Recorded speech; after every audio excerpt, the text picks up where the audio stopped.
Om Shanti. Good morning. 23 जुलाई 2021। आज Friday शुक्रवार है। आज की मुरली में प्यारे बाबा ने कहा है कि बच्चे तुम्हें अपना चिंतन करना है, दूसरों का नहीं, क्योंकि जो ड्रामा अनुसार करेगा, जो करेगा सो पाएगा। और बाबा ने कहा है कि तुम बच्चों को बाबा ने त्रिकालदर्शी बनाया। तो त्रिकालदर्शी बनने से हमें कौन सी स्मृतियाँ आई? तो वैसे तो बहुत सारी स्मृतियाँ त्रिकालदर्शी बनने से आई, लेकिन बाबा ने कहा कि तुम्हें ये स्मृति आई है कि अभी हमें पावन बनना है, और ये सारा खेल भारत पर ही बना हुआ है। हमने पूरे इस ड्रामा के अंदर 84 जन्मों का पार्ट बजाया। हम इस ड्रामा के अंदर मुख्य एक्टर हैं, हम मूल वतन के रहवासी हैं। तो ऐसी बहुत सारी स्मृतियाँ हम बच्चों को त्रिकालदर्शी बनने से आई है। तो अभी हम विस्तार से सुनते हैं प्यारे बाबा के मधुर महावाक्य, ईश्वरीय महावाक्य, अर्थात प्यारे बाबा की मीठी मुरली। आज बाबा कहते हैं, मीठे बच्चे, तुम्हें अपना चिंतन करना है, दूसरे का नहीं, क्योंकि ड्रामा अनुसार जो करेगा वह पाएगा। बाबा ने कहा, मीठे बच्चे, तुम्हें अपना चिंतन करना है, दूसरे का नहीं, क्योंकि ड्रामा अनुसार जो करेगा वह पाएगा। आज की मुरली में प्रश्न है, त्रिकालदर्शी बनने से आत्मा को कौन सी स्मृति आई है? त्रिकालदर्शी बनने से आत्मा को कौन सी स्मृति आई है? उत्तर है, बाबा ने कहा कि आत्मा को स्मृति आई, हम असुल मूल वतन के निवासी इस ड्रामा में पार्ट बजाने आए हैं। हमने मुख्य एक्टर बन 84 जन्मों का पार्ट बजाया। अभी बाप के सम्मुख है, फिर साथ में घर जाएंगे। पावन बनकर घर जाना है, फिर सुखधाम में आना है।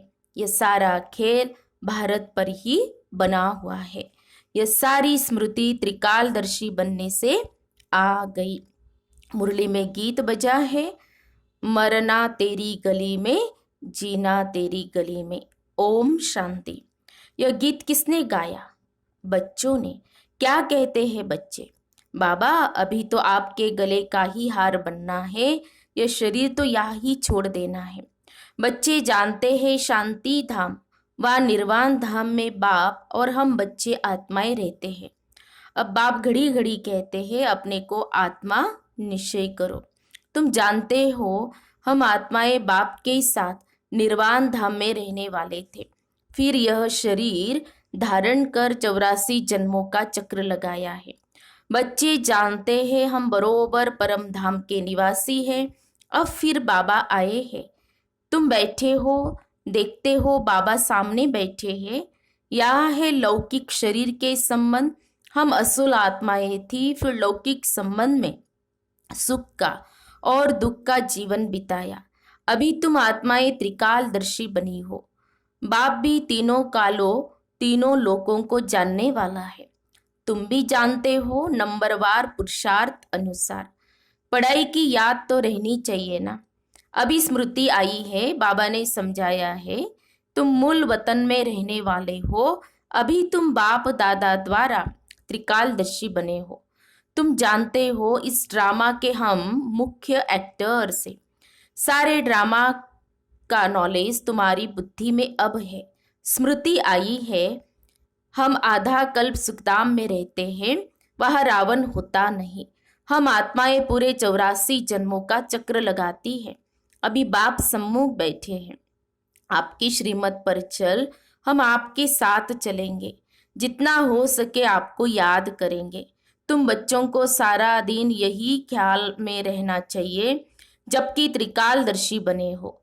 ऊंचते ऊंच है भगवान, उनके साथ तुम बच्चे भी ऊंचते ऊंच रहने वाले हो। अभी तुम बच्चों को घर की याद आई है। हम पवित्र बन अपने परम धाम घर जाएंगे। बाप शिव की पूजा होती है तो सालीग्रामों की भी पूजा होती है। बाप ही आकर आत्माओं को पावन बनाते हैं। आत्माओं को पवित्र बनाने वाला एक ही बाप है और कोई बना न सके। अभी तुम सारे ड्रामा के खेल को जान चुके हो, समझते हो भारत पर ही खेल बना हुआ है। तो अब तुम बच्चों को बाप सम्मुख बैठ समझाते हैं। हर एक जीव की आत्मा जानती है बाबा ज्ञान का सागर है, उसको भक्ति मार्ग में बुलाते आए हैं और प्रतिज्ञा करते आए हैं। बाबा आप आएंगे तो जरूर हम आपकी मत पर चलेंगे। यह कोई लौकिक संबंध की बात नहीं। तुमको देही अभिमानी बन यह ख्याल रखना है कि हमको एक बेहद के बाप की श्रीमत पर चलना है, उनका ही मानना है। वह तो बहुत सहज समझाते हैं। तुम्हारा अब तीसरा नेत्र ज्ञान का खुल गया है। यह ज्ञान तुमको यहाँ है। मूल वतन में बाप और बच्चे रहते हैं, वहाँ यह किसको पता नहीं रहता। अभी तुम बच्चों को बाप अपना अंत देते हैं, वही ज्ञान का सागर है। और कोई सत्संगों में ऐसे नहीं कहेंगे कि बाबा हम आत्माओं को पढ़ाते हैं। ये तुम जानते हो, घड़ी घड़ी तुमको कहना पड़ता है देही अभिमानी बनो। आत्मा इस ड्रामा में एक्टर है, पार्ट बजाती है। हम आत्मा ने चोला लिया है, वह एक्टर्स कपड़े बदलते हैं। तुम आत्माएं निराकारी दुनिया से यहाँ आकर यह शरीर रूपी चोला लेती हो, वह सिर्फ अपने कपड़े बदलते हैं। हम आत्माओं को बाबा फिर से आकर राजयोग सिखला रहे हैं। अब तुम बच्चे समझते हो बाबा आया हुआ है तो जरूर हम बाबा के मददगार बनेंगे। पवित्र बन और सारे भारत को पवित्र बनाएंगे। हमको श्रीमत पर ही चलना है। श्रीमत कहती बाप को याद करना है, जो करेंगे वह पाएंगे। सब तो नहीं आकर पुरुषार्थ करेंगे, जिन्होंने कल्प पहले पुरुषार्थ किया है वही करेंगे। अभी वापिस जाना है, इसलिए पुरुषार्थ कर पवित्र जरूर बनना है। हम ऊपर मूल वतन में रहने वाले हैं। पहले पहले हम स्वर्ग में आए थे, फिर सीढ़ी नीचे उतरते आए। बाप समझाते भी भारतवासियों को है, भारत में ही आते हैं। याद भी भारत में करते हैं कि आकर हमें पावन बनाओ, शरीर धारण कर हमको श्रेष्ठ कर्म सिखलाओ। शरीर का नाम भी गाया हुआ है। यह भाग्यशाली रथ है। बाप भी कहते मैं साधारण तन में प्रवेश करता हूँ। आगे भी कहा था तुम बच्चों को स्मृति आई है। बरोबर 5000 वर्ष पहले भी बाबा ने यही कहा था और कोई भी यह बात बता नहीं सकते हैं। तो बाप ही कहते हैं 5000 वर्ष पहले भी मैंने इस शरीर में आकर तुमको समझाया था। अब फिर तुम बच्चों को कहता हूँ आत्म अभिमानी बनो। जैसे नाटक वालों को मालूम रहता है ना कि हम कौन सा वस्त्र पहनकर क्या क्या पार्ट बजाते हैं, परंतु वह तो है देह अभिमानी। यह है बेहद की बात, देही अभिमानी बनना है। हम असुल आत्मा ही है। अभी हमारा पार्ट पूरा होता है। बाप सम्मुख बैठ सब कुछ तुमको समझा आते हैं। यह भूल नहीं जाना है माया कितने विघ्न डालती है। बाप समझाते बच्चे तुमको कोई भी विकर्म नहीं करना है। मनसा तूफान भल बहुत आएंगे, अपनी परीक्षा लेनी है। हमारी कर्मेंद्रिया चलायमान तो नहीं होती है, हम काम को जीत सकते हैं। तुम्हारे लिए तो बहुत सहज है। हम आत्मा हैं, एक बाप के बच्चे हैं। बाप से ही योग लगाना है। कर्मेंद्रियों में चलायमानी होना यह भी देह अभिमान हुआ ना। तुमको कोई से भी डरना नहीं है, निर्भय बनना है। कभी भी कहा जाओ तो साक्षी हो देखना है। हम तो आत्मा है। इस खेल को तुम पूरा जान गए हो। ऊंचते उच्च बाप है, यह बुद्धि में आया है। उनको बिंदी कहा जाता है। निराकारी दुनिया में आत्माओं का झाड़ है। बीज से झाड़ निकलता है, फिर नंबरवार पत्ते आते हैं। तो यह भी ऐसे है, ऊपर से नंबरवार आत्माएं आती हैं। आत्मा प्रवेश कैसे करती है, निकलती कैसे है, यह कोई देख न सके। अब बाप समझाते हैं तुम्हारी आत्मा पतित हो गई है, उनको पावन बनाओ। इन द्वारा बाप बैठ समझाते हैं। बात तो कर्मेंद्रियों से करते हैं। हाँ, बात तो कर्मेंद्रियों से करते ना। आत्मा बिंदी इसमें नहीं होती तो कर्मेंद्रिया कुछ नहीं कर सकती। इतनी छोटी बिंदी कितनी पावरफुल है, उनमें सारी नॉलेज है। बाप ज्ञान का सागर है, जो तुमको बैठ समझाते हैं, उनमें सारा ज्ञान है। यह भी उनका पार्ट नुंदा हुआ है। तुम्हारी आत्मा में भी 84 जन्मों का पार्ट है। तुम दुख सुख का पार्ट बजाते हो, दुख में बहुत तकलीफ लेते हो। बाप कहते मैं तो पुनर्जन्म में आता नहीं हूँ, तुम 84 जन्म लेते हो, मैं तो नहीं लेता हूँ। मैं आकर तुम बच्चों को सहज युक्ति बताता हूँ कि मुझे याद करो तो पावन बनेंगे। आधा कल्प तुम काम चिता पर बैठ तमो प्रधान बने हो। आत्माओं से ही बात करते हैं। आत्मा के ऑर्गन्स पहले छोटे होते फिर बड़े होते हैं। आत्मा तो छोटी बड़ी होती नहीं। आत्मा ही कहती है पतित पावन आओ। आत्मा बाप को पुकारती है। बाप कहते मैं कल्प कल्प आता हूँ तुम पतितों को पावन बनाने। अभी तुम जानते हो आत्मा कैसे आती जाती है। मनुष्य बहुत माथा मारते हैं, देखिए आत्मा कैसे निकलती है, परंतु किसको पता नहीं पड़ता, क्योंकि यह है अति सूक्ष्म। छोटी सी आत्मा में कितना पार्ट है। जैसे बीज में सारा ज्ञान है, वह तो बीज है जड़। बड़ का झाड़ होता है, उसका बीज कितना छोटा, उनसे झाड़ कितना बड़ा लंबा निकलता है। कलकत्ते वाला बड़ का झाड़ कईयों ने देखा होगा, बहुत बड़ा झाड़ है। अब उनका फाउंडेशन सारा सड़ गया है, बाकी झाड़ खड़ा है। तो बाबा कहते यह भी ऐसे है। देवता धर्म का फाउंडेशन है नहीं, झाड़ की भी अब जड़ जड़ी भूत अवस्था है, यह भी तुम जानते हो। तब तो गवर्नमेंट को भी कहते हो कि हम इतने समय में दुनिया को पावन बनाकर दिखाएंगे। मनुष्य इन बातों को समझते नहीं। तुमको तो निश्चय है कि हम इस भारत को शिष्टाचारी जरूर बनाएंगे, तब तो भ्रष्टाचारी दुनिया का विनाश होगा। ये जो चाहते हैं शांति हो जाए, आत्मा पार्ट बजाते बजाते थक गई है, इसलिए पुकारती है हे शांति देवा। यह थोड़ी समझते आत्मा शांत स्वरूप है, परंतु यहाँ आत्मा को कर्मेंद्रियों द्वारा कर्म तो जरूर करना ही है। शांति दो कहते हैं, ये किसको पता नहीं है कि शांति धाम अलग है, सुखधाम अलग है। सुखधाम में बहुत थोड़े मनुष्य होते हैं, वह है ये पवित्र दुनिया। वहाँ शांति तो कोई मांगते नहीं, कर्म तो वहाँ भी करते हैं, परंतु वहाँ अशांति नहीं होती। जीवन मुक्ति धाम अथवा शांति धाम दोनों अलग है।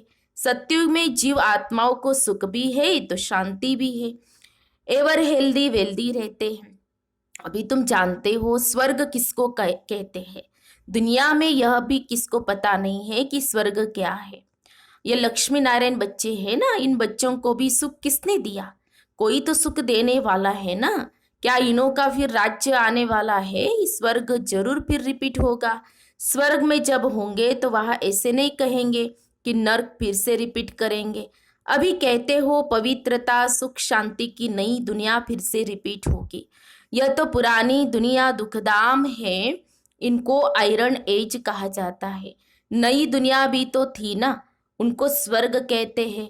यह ज्ञान तुम्हारी बुद्धि में ठहरा हुआ है।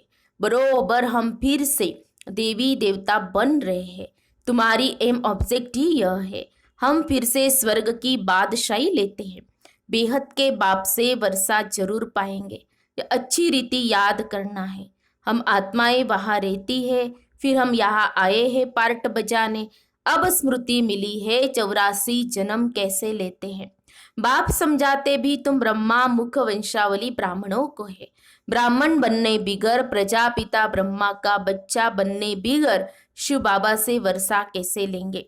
प्रजापिता ब्रह्मा तो मशहूर है ना, ब्रह्मा द्वारा नई दुनिया की स्थापना करते हैं, तो नई दुनिया का राज्य भी जरूर उन्हों को मिला होगा।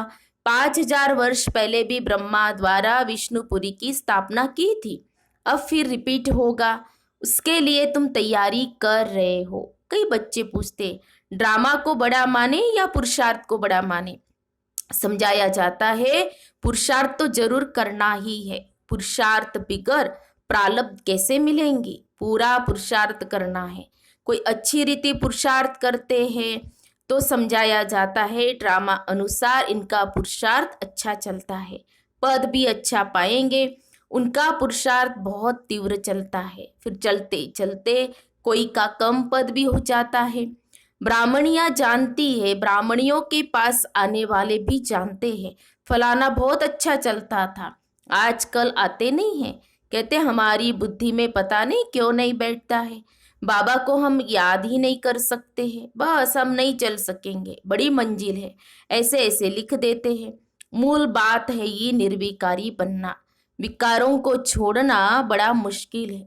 तुम जानते हो ड्रामा अनुसार कल पहले मिसल इनकी ऐसी अवस्था चली आ रही है।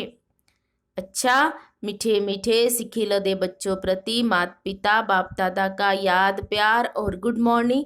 रूहानी बाप की रूहानी बच्चों को नमस्ते। हम रूहानी बच्चों की रूहानी बाप दादा को याद प्यार और नमस्ते नमस्ते। ओम शांति ओम शांति ओम शांति। गुड मॉर्निंग बाबा, शुक्रिया बाबा, थैंक्स बाबा, पद्मा पदम शुक्रिया बाबा आपका। फिर है धारणा के लिए मुख्य सार। आज की मुरली का सार 2 पॉइंट में। पहली पॉइंट है इस बेहद के खेल को साक्षी हो देखना है, कोई से भी डरना नहीं है, निर्भय बनने के लिए मैं आत्मा हूँ यह पाठ पक्का करना है। दूसरी पॉइंट, अपनी जांच करके स्वयं की परीक्षा लेनी है कि कोई भी कर्मेंद्रिय चलायमान तो नहीं होती है, काम विकार पर विजय पाई है, देही अभिमानी कहाँ तक बने हैं। फिर आज की मुरली में प्यारे बाबा का वरदान है कंबाइंड स्वरूप की स्मृति और पोजीशन के नशे द्वारा कल्प कल्प के अधिकारी भव। कंबाइंड स्वरूप की स्मृति और पोजीशन के नशे द्वारा कल्प कल्प के अधिकारी भव। स्पष्टीकरण है मैं और मेरा बाबा इस स्मृति में कंबाइंड रहो तथा यह श्रेष्ठ पोजीशन सदा स्मृति में रहे कि हम आज ब्राह्मण हैं, कल देवता बनेंगे। हम सो हम का मंत्र सदा याद रहे तो इस नशे और खुशी में पुरानी दुनिया सहज भूल जाएगी। सदा यही खुमारी रहेगी, हम ही कल्प कल्प की अधिकारी आत्मा है, हम ही थे, हम ही है और हम ही कल्प कल्प होंगे। स्लोगन है स्वयं का स्वयं ही टीचर बनो तो सर्व कमजोरियां स्वतः ही समाप्त हो जाएगी। स्वयं का स्वयं ही टीचर बनो तो सर्व कमजोरियां स्वतः ही समाप्त हो जाएंगी। तो हम सब ने सुने प्यारे बाबा के मधुर महावाक्य, ईश्वरीय महावाक्य। तो आज बाबा ने हम बच्चों को बहुत सारे टाइटल्स दिए हैं और जैसे कि आप अगर मुरली ध्यान से सुनेंगे पढ़ेंगे तो बहुत सारे स्वमान आज की मुरली के अंदर है। पहले ही बाबा ने कहा कि हम मुख्य एक्टर है, मैं हीरो पार्टधारी हूँ, है ना। तो ये एक है। फिर त्रिकालदर्शी, मैं त्रिकालदर्शी आत्मा हूँ, बाबा ने मुझे त्रिकालदर्शी बनाया। मैं अधिकारी आत्मा हूँ और मैं टीचर भी हूँ, स्वयं का स्वयं ही मैं टीचर भी हूँ। बहुत सारे स्वमान आज बाबा ने बताए हैं और इनको स्मृति में रखते हुए खुमारी में रहेंगे, नशे में रहेंगे आज सारा दिन। अच्छा, ओम शांति ओम शांति ओम शांति।